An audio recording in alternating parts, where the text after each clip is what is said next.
This is Ethan Moore, and I'm going to be performing my restraint checkoff.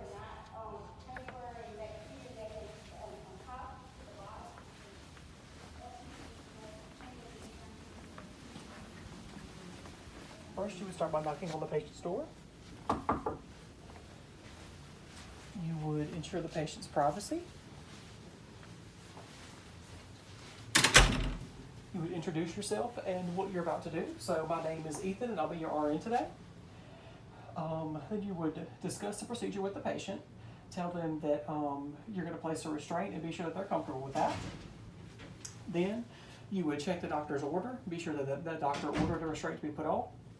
And then you would verify that they are the correct patient by their date of birth and their name. That you ask them that, and then be sure that it matches what's on their bracelet.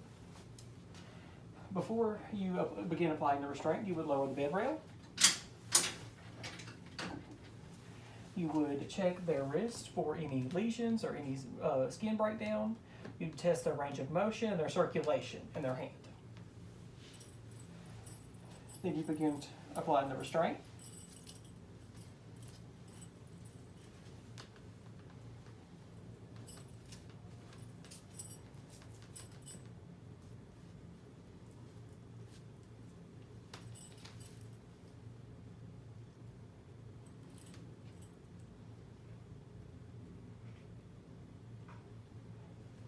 Make sure that it's not too tight and you can fit 2 fingers underneath.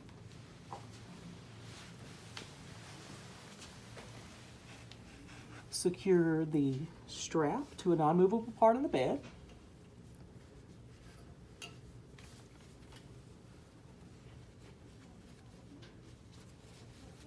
Be sure that you tightly secure a slip knot. Tug on it to be sure that it's tight. And in an emergency situation, that it can be easily removed.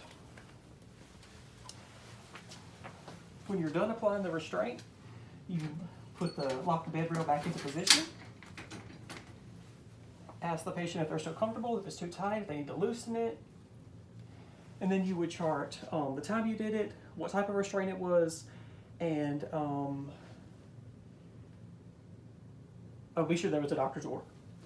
And to discuss other restraints, next I'll be talking about a belt restraint.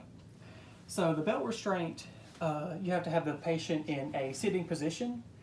You would be sure that the belt restraint is attached at the waist and not at the abdominal area or the chest. You would help them sit, before you apply the restraint, you would help the patient sit up in bed and secure it across their back. You'd help them lie back down. Be sure that the straps come across the waist on each side. And you would again tie it securely to a non-movable part of the bed, easily removable if in an emergency situation. And you'd ask the patient if they could breathe normally. If they could, then you did it right.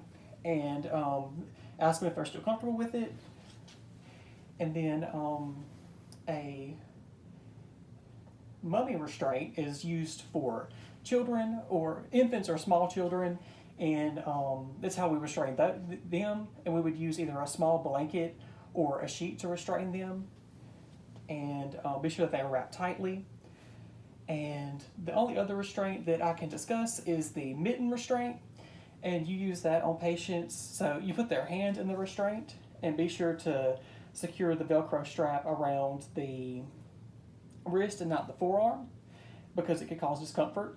Be sure that you could fit 2 fingers under it so it doesn't cause circulation.